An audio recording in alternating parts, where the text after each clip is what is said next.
Hi everyone, I'm Jim and welcome to the review of The Blue, the 7th studio album by the band Novembre. Today we're celebrating the 15th anniversary of the record, so I've decided to go back and see if it still holds up or not. My story with this band is quite simple. I found out about them back in 2008 because of YouTube.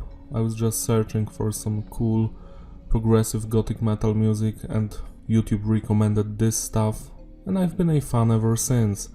Back then this was their newest record. Nowadays they came back in 2016 with another one. I don't actually count this as their 7th record because the 2002 one was a re-recording of the first one from 1994.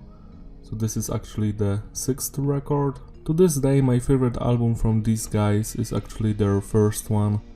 It just has that atmosphere that cannot be replicated in any shape or form. So this is the last album where we have the Orlando brothers, because the drummer left the band later, and it's the only album with Luca as the bassist of the band. The production is tight, it sounds very clean but heavy, message is diverse, songs are about various topics, personal struggles, dreams, emotions, stuff like that. Structure of the songs is advanced, there is a lot of stuff going on here, and the album opens with Anemia.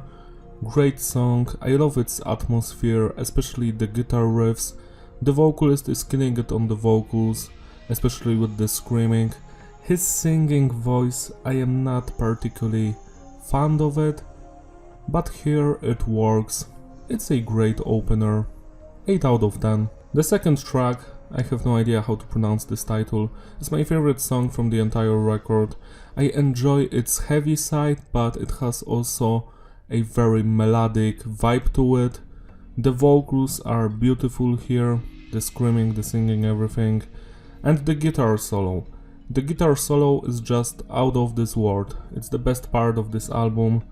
9 out of 10. Kobold of March, another great song. The highlight of this one are the vocals for sure.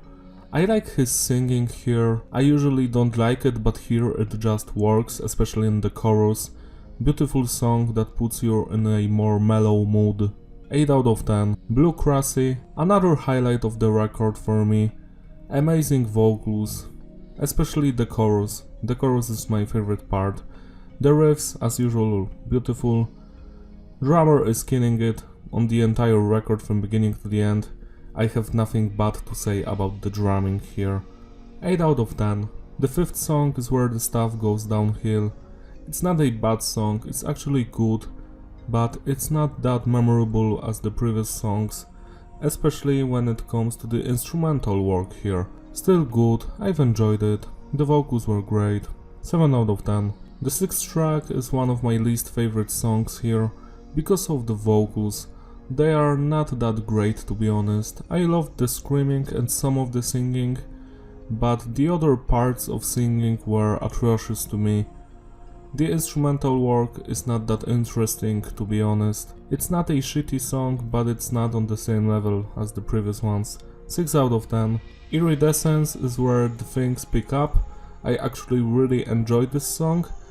It reminds me of the first 4 songs on this record. Very interesting, great atmosphere. The vocals are beautiful, even the singing.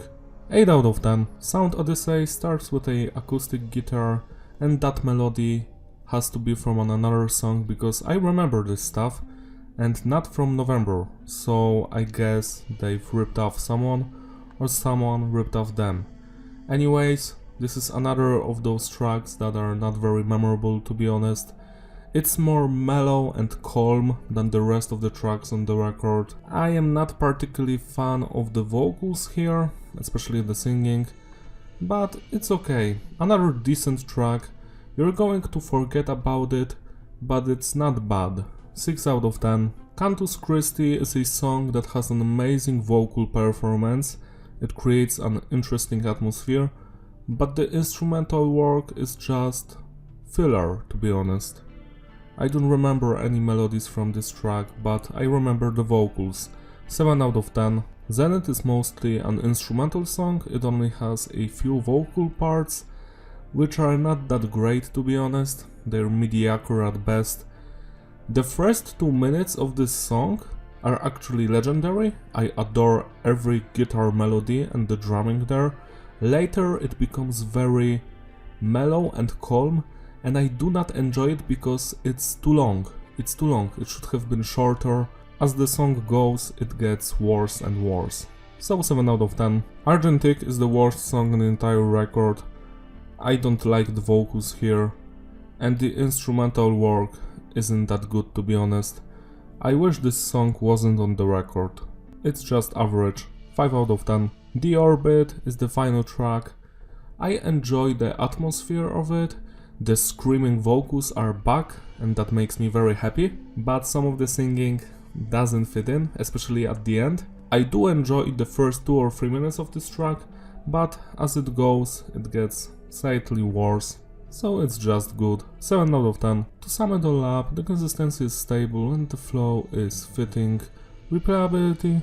Yeah, it's a good album. I enjoy the first songs on this record the most. I think the longer it goes, the more boring it gets, to be honest. If I was the band, I would make this album shorter because it's over 1 hour long and it can get on your nerves. I would cut out the 11th track, the 6th one, and Sound Odyssey.